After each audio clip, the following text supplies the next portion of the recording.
বিসমিল্লাহির রহমানির রহিম। আমাদের অনলাইন শিক্ষা কার্যক্রমে মাধ্যমিক শ্রেণীর রসায়ন বিজ্ঞানে জৈব যৌগ নিয়ে আমরা আলোচনা করছি।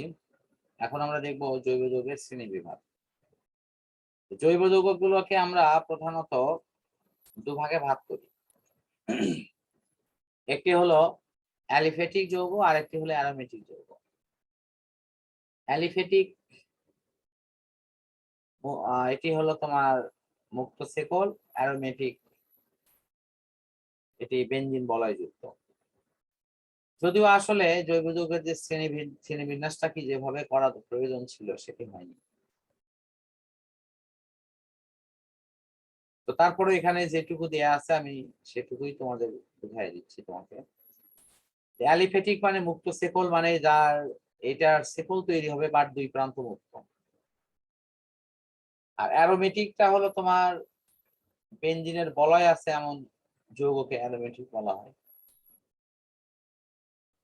অ্যারোমা শব্দ থেকে এটি আছে সুগন্ধি, তো সেখান থেকে অ্যারোমেটিক। আমাদের ছোটতে অ্যারোমেটিক নামটার সাথে একটি বিশেষ ধরনের পরিচিতি আছে। এটা একটা প্রসাধনী সামগ্রীর একটা বিশেষ ধরনের কোম্পানির নাম ছিল। এখনো এই জিনিসপত্র কেমন পাওয়া যায় আমার জানা নেই খুব ভালো, বাট অ্যারোমেটিক শব্দটি সেখানে জড়িত ছিল। অ্যারোমেটিক সাবান, অ্যারোমেটিক অন্যান্য মানে প্রোডাক্ট গুলো কিন্তু ছিল, মেবি এখনো বাজারে হতে থাকবে। তো ফার্স্ট আমি ভাবতাম যে অ্যারোমেটিক মনে হয় ওটাই কিছু, পরে দেখলাম না এটা একটু আলাদা, যেখানে বেনজিন বলয় থাকে। তাহলে এই বেনজিন বলয়টা কি?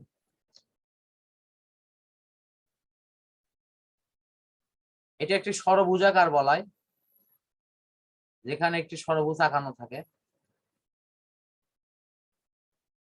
এবং সেটি এভাবে সংযুক্ত থাকে এবং একটির পর একটি দ্বিবন্ধন থাকে। এখানে যদি দ্বিবন্ধন থাকে, এখানে দ্বিবন্ধন থাকবে, এখানে থাকবে। এইভাবে দ্বিবন্ধন যুক্ত হয়ে তোমার এর সাথে অন্য যে কোনো মূলক বা অংশ যুক্ত করে দিলে এটি হয়ে গেল। আশা করি বেনজিন বলয়টা বুঝতে পারছো। জি স্যার। তাহলে আমার মনে হয় বেনজিন বলয়ের এই বিষয়টি মাধ্যমে আমরা অ্যারোমেটিক অংশটি এখানে ক্লিয়ার করলাম। এরপরে দেখবো কার্যকরী মূলককে। এই যে ফাংশনাল গ্রুপস যেটা দেয়া আছে, আমরা যদি কোনো বাণিজ্যিক প্রতিনিধি বা বিশেষ কোনো রাষ্ট্রীয়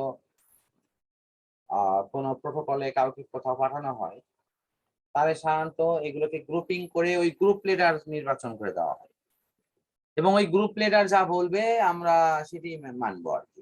বিষয়টা অনেকটা এরকম। তো কোনো যৌগের যে অংশটি ওই যৌগের সমস্ত রাসায়নিক বৈশিষ্ট্য, ধর্ম, বিক্রিয়া সবকিছুকে নিয়ন্ত্রণ করে, সেটি কার্যকরী মূলক। যেমন আমি এটার উদাহরণ মনে হয় বোর্ডে দিই, তাহলে এটি বেশি ভালো হবে। এই দেখো আমি লিখলাম CH3,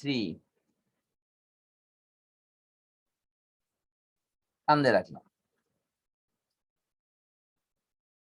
তো CH3 দিয়ে টান রাখি, CH3।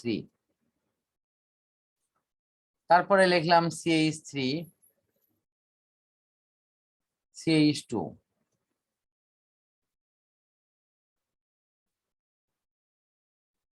আবার টান দিয়ে রাখলাম। তারপর লিখলাম আবার CH3 CH3, তারপরে আবার সরি CH2 হবে এখানে, মাঝখানেটা এক কম হয়। এগুলো লেখার সিস্টেম তো মনে হয় পারো, এগুলো লেখার সিস্টেম না স্যার। এটা কি শেখানো হতো তোমাকে? না স্যার। আচ্ছা ঠিক আছে, আমি এটা শিখে দিচ্ছি, একটু পরে শিখাই দিচ্ছি। শুধু কার্যকরী মূলকটা লেখার জন্য আমি 3টা গ্রুপস লিখছি। এখানে দেখো আমি যদি OH দেই তাহলে এগুলো হবে অ্যালকোহল, সবগুলো অ্যালকোহল হবে OH দেওয়ার সাথে সাথে।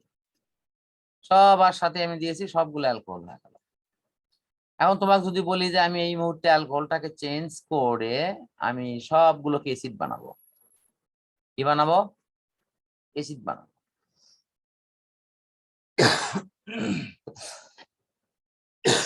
তাহলে অ্যাসিড বানাতে গেলে কি করতে হবে? এখানে আমি COOH লাগাই দেবো, COOH, তাহলে কিন্তু দেখো এটা অ্যাসিড হয়ে গেছে। আবার লাগাই দিলাম COOH, অ্যাসিড হয়ে গেছে। আবার COOH, এভাবে OOH যত আমি দেব সবই কিন্তু অ্যাসিড হয়ে যাবে। তাহলে এখন তুমি বলো OH দিলে যদি অ্যালকোহল, COOH দিলে যদি অ্যাসিড হয়, তাহলে OH COOH এগুলোকে কি বলা হয়? কার্যকরী মূলক না? কারণ স্যার এরাই তো সমস্ত বৈশিষ্ট্য ধর্ম এই বাকি অংশের নিয়ন্ত্রণ করেছে, বাকি অংশের কোনো ভ্যালু নেই। এরা যেরকম বাকি অংশও সেরকম। দেখো এখন বিষয়টি বুঝতে পারছো?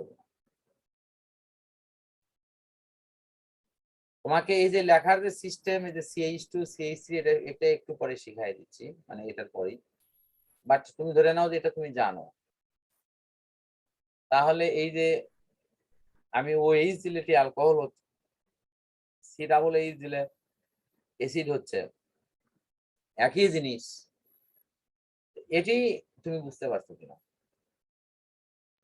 জি স্যার।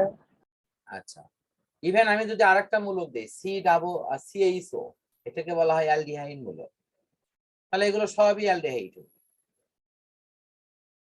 এভাবে মানে কার্যকরী মূলক দেওয়ার অর্থ হচ্ছে সেটা ওই ওই ধরনের কার্যক্রমই দেবে।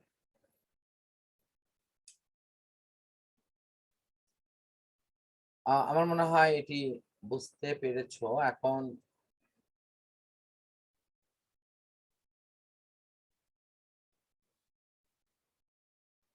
আমি জৈব যৌগের ওই প্রাথমিক অপশনটা মনে হয় রেখে দিই, তোমার এটা ক্লিয়ার হয়ে যাবে।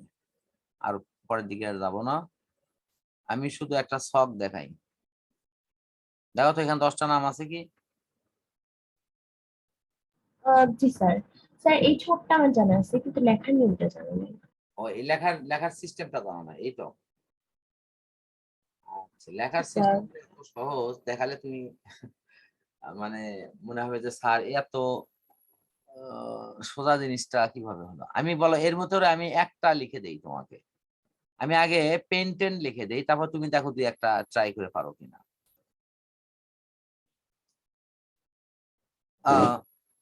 পেন্টেন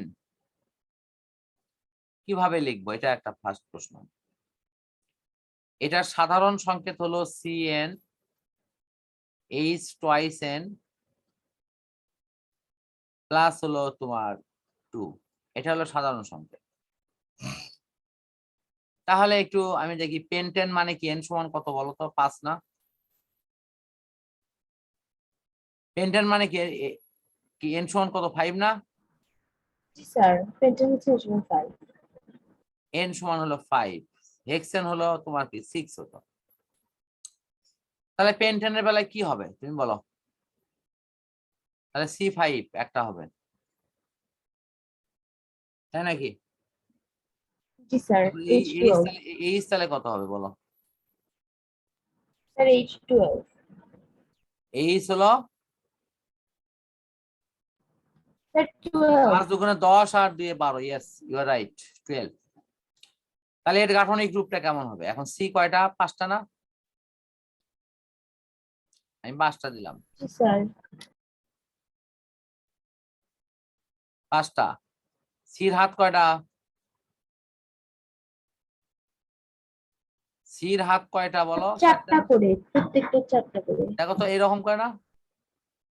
জি স্যার। আচ্ছা, এই জায়গাটা একটু বোঝার আছে যে এই যে আমি যে হাতটা দিয়েছি এর অর্ধেক কি? অর্ধেক এই পাশে এর আর অর্ধেক বাকিটা ওর না? এটারও কি অর্ধেক অংশ এর আর বাকি অর্ধেক আরেকজনের? এটা কি ক্লিয়ার? বুঝতে পারছো? জি স্যার।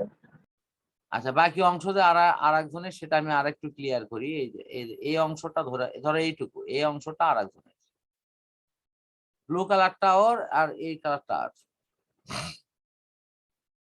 তাহলে এখন দেখো তো কার্বনের 4টা যোজনী হয়নি,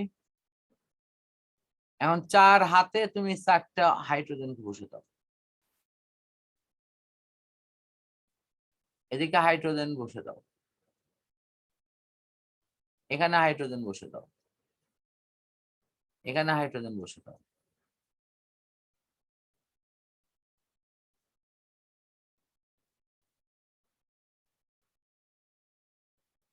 এখানে হাইড্রোজেন বসে দাও।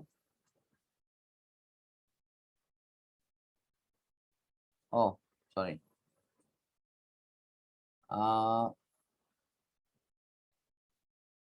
তাহলে সবগুলো জায়গাতে যদি আমি হাইড্রোজেন বসে দেই তাহলে কি দাঁড়াচ্ছে দেখো তো একটু, CH3 কি মুড়ির দিকে কি CH3 হচ্ছে না, এটা কি CH3 লিখবো না? জি স্যার। তারপর এটা কত CH2, আবার দেখো CH2, তারপরে কি আবার CH2, তারপরে CH3। তাহলে আমি পেন্টেন যদি লিখি তাহলে আমার ঠান্ডা মাথায় আমি করব কি CH3। ওকে, তারপর থেকে কত হবে CH2 না, CH কত 2, CH2। আবার তারপরটা কি হবে CH2 না, জি স্যার। CH2, তারপরে কি আবার CH2 না, দেখো তো CH2, লাস্টে কি CH3 না, CH3। এখন দেখো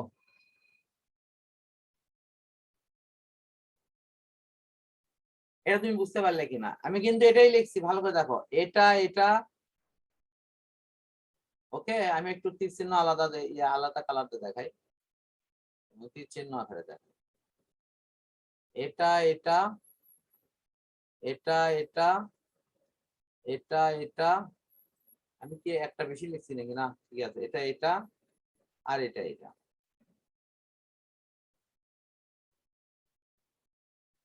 ঠিক আছে কি? জি স্যার। এরকম ভেঙে ভেঙে এখন লিখতে পারবে না? জি স্যার। আচ্ছা, তাহলে আমার মনে হয় তুমি এই পেন্টেন পারার অর্থ হচ্ছে ওখানে মিথেন থেকে শুরু করে ডেকেন পর্যন্ত ইনশাল্লাহ সবই পারবে, এইভাবে লিখলি হবে।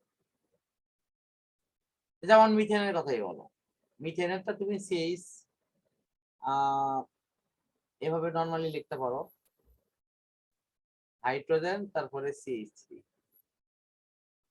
বা ধরো এরকম CH3 আগে লিখলে, CH3 তারপরে হাইড্রোজেন, মানে প্রথমে CH3 তে শুরু করলে পরে যেটা হবে হবে। মিথেনের বেলা এটা কেন হবে, কারণ হাইড্রোজেনের সাথে আর কেউ থাকছে না, মিথেনের সঙ্গে কি CH4 না, স্যার। সেই কারণের জন্যই কিন্তু এটা হয়ে যায়।